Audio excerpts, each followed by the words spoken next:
சென்னை வடபழனியில் நடைபெற்ற தென்னிந்திய திரைப்பட எழுத்தாளர் சங்க தேர்தலில் கலந்து கொண்ட இயக்குனர் மிஷ்கின் நல்ல படங்களுக்கு விருதுகள் தேவையில்லை என தெரிவித்துள்ளார்.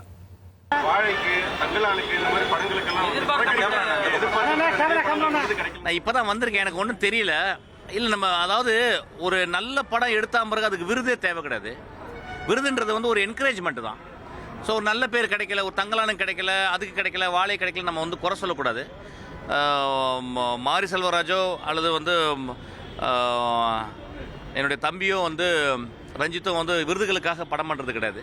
ஸோ விருதுகள் வந்து கிடைச்ச வரைக்கும் சந்தோஷப்படுவோம், வாழ்த்திப்போம். நம்மளுக்கு விருது கிடைக்கலன்னா பக்கத்தில் இருக்கவங்களுக்கு தான் விருது கிடைக்குது. அது என்னுடைய சகோதரனாக இருப்பான், என்னுடைய இதெல்லாம் ஒரு ஃபேமிலி ஆக்சுவலாக.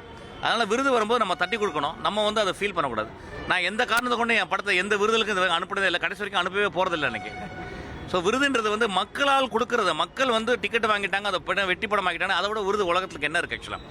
ஒரு நல்ல விருதுன்றது வந்து ஒரு 25 வருஷம் ஒரு கலைஞன் ஒர்க் பண்ணி முடிச்சு அந்த சினிமாவை விட்டு வெளியே போன பிறகு அவனுடைய பேரன் பேத்திங்கள்ட்ட வந்து உங்கள் தாத்தா உங்கள் அப்பா மிகப்பெரிய ஒரு ஒரு ஒரு ஒரு கலை மாமணின்னு அவங்க தான் சொல்லணும் ஆக்சுவலாக. அதுக்கு வந்து விருதுகள்னு தேவையில்லை. விருது ஒரு சின்ன என்கரேஜ்மெண்ட் தான். மலையாள சினிமா எடுத்துக்கிற மாதிரி ஒரு திரைக்கதை ஆசிரியருக்கோ எழுத்தாளருக்கோ மலையாள சினிமாவில் கொடுக்குற முக்கியத்துவம் தமிழ் சினிமாவில் கிடைக்குதுன்னு நினைக்கிறீங்களா? ஏன் இப்போ தவறி போன நம்மளுடைய பாக்யராஜ் சார் பெரிய ரைட்டர் இல்லையா, உலகத்தின் மிகச்சிறந்த ரைட்டர் இல்லையா? அப்படிலாம் கிடையாது, எல்லா இடத்துலையுமே இருக்குது.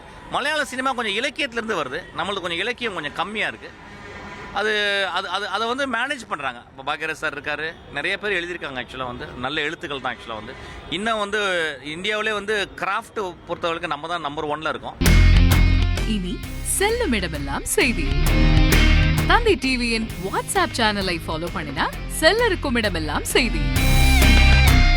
இதோ QR கோட் இப்பவே ஸ்கேன் பண்ணுங்க, ஃபாலோ பண்ணுங்க.